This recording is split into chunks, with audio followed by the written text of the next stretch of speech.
Hola, desde Bogotá, Colombia, les damos la bienvenida a una nueva exploración profunda aquí en Geodese. Un saludo a todos, lista para conversar. Hoy nos metemos de lleno en un tema que dio mucho de qué hablar, las consecuencias económicas del choque entre Israel e Irán de junio de 2025. Esa guerra relámpago, como la llamaron algunos. Un evento corto pero de impacto, sin duda. Exacto. Y para guiarnos tenemos un análisis muy sólido, problemas económicos de la guerra Israel-Irán. El autor es el coronel Rafael Arturo Plazas Vega, doctor en Ciencias Económicas y Administrativas. Un análisis muy oportuno además. Totalmente. Y ojo, este artículo lo encuentran en la nueva edición de octubre de la revista Geodese, una lectura que vale la pena.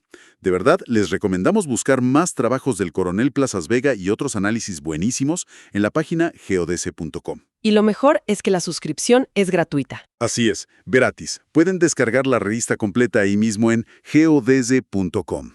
La misión de hoy, entonces, es ir más allá del ruido, ¿no? Entender el impacto económico real, no solo cuánto costaron las armas, sino las ondas que esto generó a nivel nacional, regional y global. Todo desde la perspectiva de este análisis. Perfecto. Ok, vamos a desglosar esto. Precisamente. Y un punto de partida clave que marca el coronel Plazas Vega es que este conflicto no surgió de la nada en 2025, para nada. Claro, tiene historia. Mucha. Las raíces, se van hasta finales de los años 70. La revolución iraní.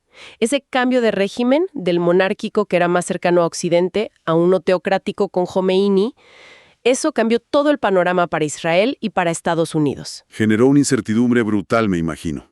Total. Las nuevas líneas políticas de Irán eran, abiertamente hostiles hacia Israel. Y eso es básico para entender la escala de lo que pasó en 2025, ¿no? No fue una chispa aislada. Exacto.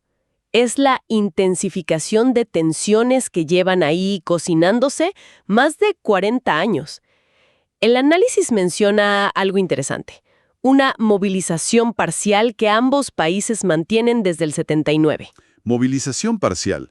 ¿Qué significa eso exactamente en este contexto? Suena estar siempre un poco en guardia. Lo fascinante aquí es justamente eso. Esa movilización parcial quiere decir que por esa percepción constante de amenaza mutua, tanto Israel como Irán han tenido que dedicar una parte importante y continua de sus recursos a la defensa, por décadas. O sea, no es solo prepararse si viene una guerra ya mismo. No, es mantener un estado de alerta, una capacidad defensiva permanente. Y esto se conecta directo con lo que el texto llama la función esencial de la defensa nacional en cualquier estado moderno. Que ya no basta la policía, digamos. Claro, para mantener el orden interno sí, pero para asegurar la independencia, la integridad territorial, la seguridad frente a amenazas que van más allá de lo policial, necesitas una capacidad militar. Una necesidad que, como dice el análisis, se consolidó fuerte desde el siglo XVII, con el Estado-nación. Y esa necesidad constante de recursos nos lleva al meollo económico del asunto. Uno piensa en costos de guerra y se imagina misiles, aviones. Lo típico, sí. Pero el coronel Plazas Vega lo amplía. Habla del gasto en defensa total e incluso de una economía de defensa, que es algo más complejo. Y obtener cifras claras parece una misión imposible, sobre todo del lado iraní. Absolutamente. La opacidad, el secretismo en temas militares, es muy típico de regímenes no democráticos. El análisis recoge algunas estimaciones. Eso sí, cita a un tal Sofonu, que a su vez menciona a otro analista, Krieg. ¿Y qué dicen esas estimaciones? Pues calculan que las pérdidas para Irán, directas e indirectas, por esta confrontación tan corta pero intensa, estarían entre 24 y 35 mil millones de dólares. ¡Wow! Entre 24 y 35 mil millones. Para tener una idea, el análisis lo compara con el PIB estimado de Irán, que son unos 380 mil millones. O sea, estamos hablando de entre el 6.3% y el 9.2% del PIB. Sí, una porción enorme. Gigantesca para cualquier economía. Es una barbaridad. Es una cifra altísima, sin duda. Y aunque, son estimaciones, ¿no? Siempre hay que tener cautela con estos números por la falta de transparencia. Pero lo que sí revelan es una priorización estratégica muy clara de Irán. ¿A qué te refieres con eso? A que, como señala el texto, ese nivel de gasto, que para otro país sería quizá insostenible o políticamente inviable, para Irán se alinea con sus objetivos nacionales, con su percepción de amenazas existenciales. Desde su punto de vista, no es solo un gasto, es una inversión estratégica. Interesante verlo así. Lo que desde fuera parece un costo desorbitado, desde dentro puede ser una necesidad vital, dado sus objetivos y su visión del mundo. Ahora, del lado israelí, el análisis dice que la información es un poco más accesible. Correcto. Si conectamos esto con el panorama general, Israel, al ser una democracia con más escrutinio público, relaciones más transparentes con aliados como Estados Unidos, pues ofrece más datos. Aunque, ojo, tampoco hay transparencia total en temas de defensa que son sensibles, claro. Lógico. El texto menciona fuentes como Euronews en español para detallar algunos costos israelíes específicos. Aquí es donde se pone realmente interesante, porque los detalles que da Euronews y que recoge el análisis van más allá de los sistemas tipo domo de hierro. Hablan del costo operativo de aviones como el F-35. Que son carísimos de operar. Imagínate, unos $10,000 por hora de vuelo. Y eso sin contar la munición. Mencionan el uso intensivo de bombas JDAM, estas guiadas por GPS, ¿no? Exacto, las de precisión. Y bombas pesadas como las MK-84. Todo esto, dice el análisis, llevó la factura militar israelí a niveles récord, incluso más altos que en operaciones anteriores contra Hezbollah o Hamas. Y eso, como bien dices, es solo la punta del iceberg militar, porque lo que a menudo no se ve tanto, y que el análisis sí subraya citando a Israel Económico, es el impacto económico interno, el más amplio. ¿Te refieres a la economía del día a día? Justo. Durante esas 2 semanas de conflicto fuerte, que básicamente paralizaron parte del país, los indicadores económicos sufrieron golpes muy, muy duros. El gasto de consumo privado, por ejemplo, lo que la gente compra, cayó un 4.1%. Uf, 4.1% en consumo ya es bastante. Pero espera, lo más dramático fue la inversión en activos fijos.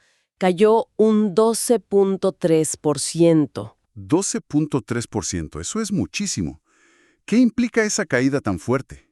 Implica que las empresas frenaron en seco, congelaron o aplazaron decisiones de inversión a largo plazo, y eso puede tener efectos más duraderos en el crecimiento futuro, aunque la recuperación después sea rápida.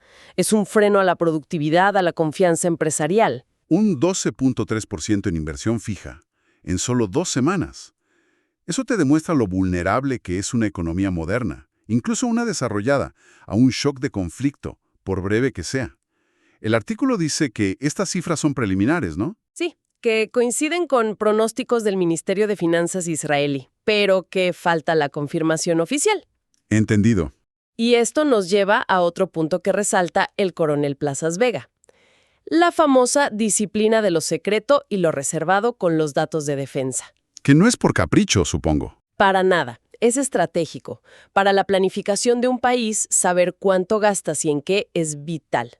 Pero claro, esa misma información es oro puro para la inteligencia del adversario. Tiene toda la lógica estratégica ocultar esos detalles.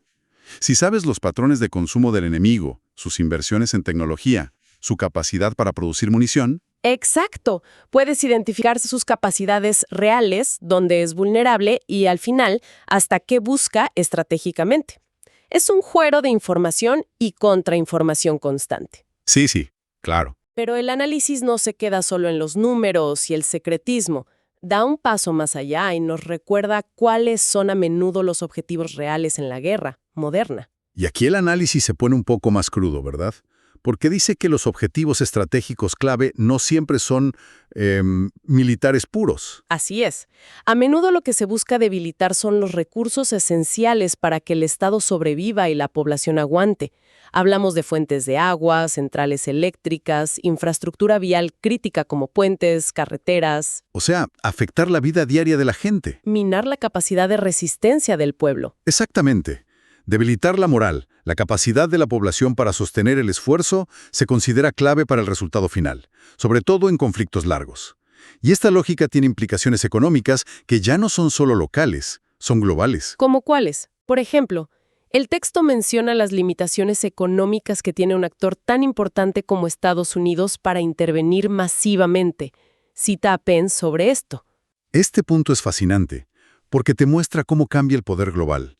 Estados Unidos, con una deuda nacional que ya pasaba los 37 billones de dólares, y un déficit anual de 1.8 billones en ese momento. Cifras astronómicas. Pues su capacidad para meterse en otra guerra carísima en Oriente Medio, recordemos que la de Irak costó más de 2 billones de dólares, era económicamente muy cuestionable. La propia economía interna limita tus opciones fuera. Totalmente.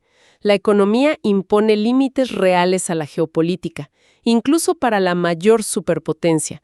Y vimos las repercusiones en los mercados financieros globales casi de inmediato. Sí, el análisis lo describe, citando a Ede Madrid, esa reacción inicial. Los futuros del petróleo subieron fuerte, un 6% al principio. Luego se moderó un poco. ¿Y las bolsas? Los índices principales en Wall Street y Europa tuvieron caídas, aunque leves y a corto plazo. Curioso lo que mencionan de Tel Aviv, ¿no? Que allí el índice bursátil TA35 subió un poco. El análisis sugiere que quizás los mercados locales esperaban un alivio a largo plazo. ¿Podría ser?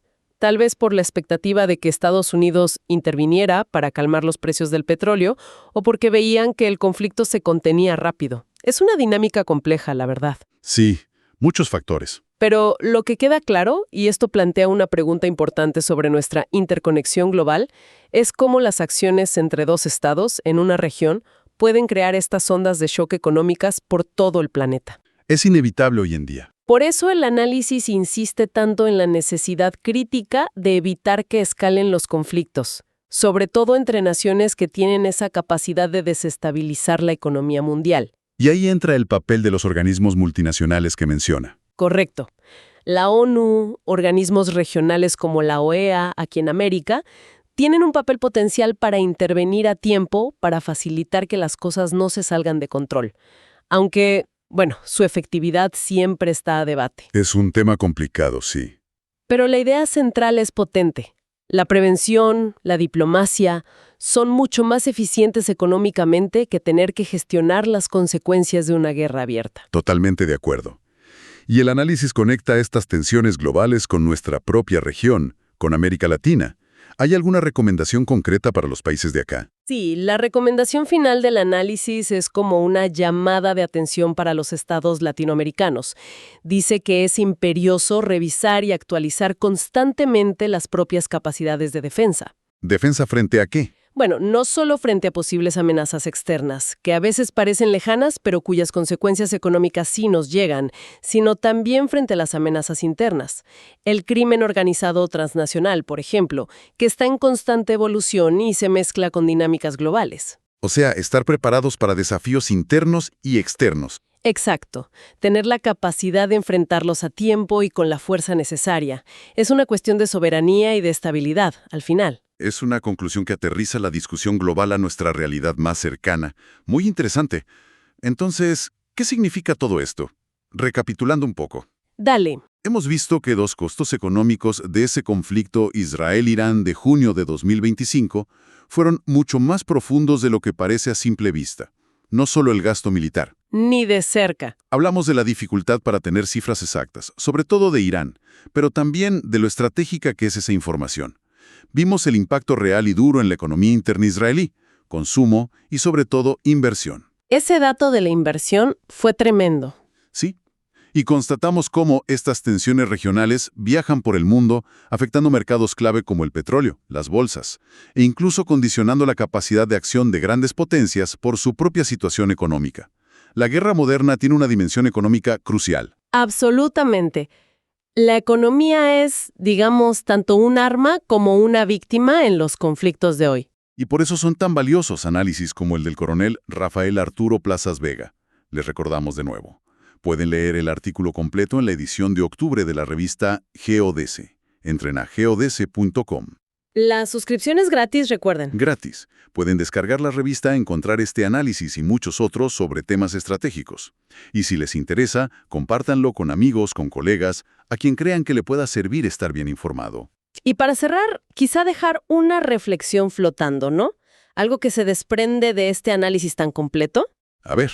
Si aceptamos que los objetivos en la guerra moderna incluyen cada vez más infraestructura civil clave, energía, agua, comunicaciones, y vemos la presión económica brutal que hasta un conflicto corto y localizado genera a nivel global, ¿cómo deberían cambiar nuestros marcos internacionales? Buena pregunta. ¿Basta con reaccionar cuando estalla la crisis? ¿O necesitamos pensar en mecanismos más efectivos para desescalar antes de explotar? Sobre todo entre naciones con ese poder militar y económico de desestabilizar todo. Pensar en prevención activa, más allá de la reacción. Exacto. Esa parece ser una de las grandes preguntas para la estabilidad futura. Una tarea pendiente, quizá.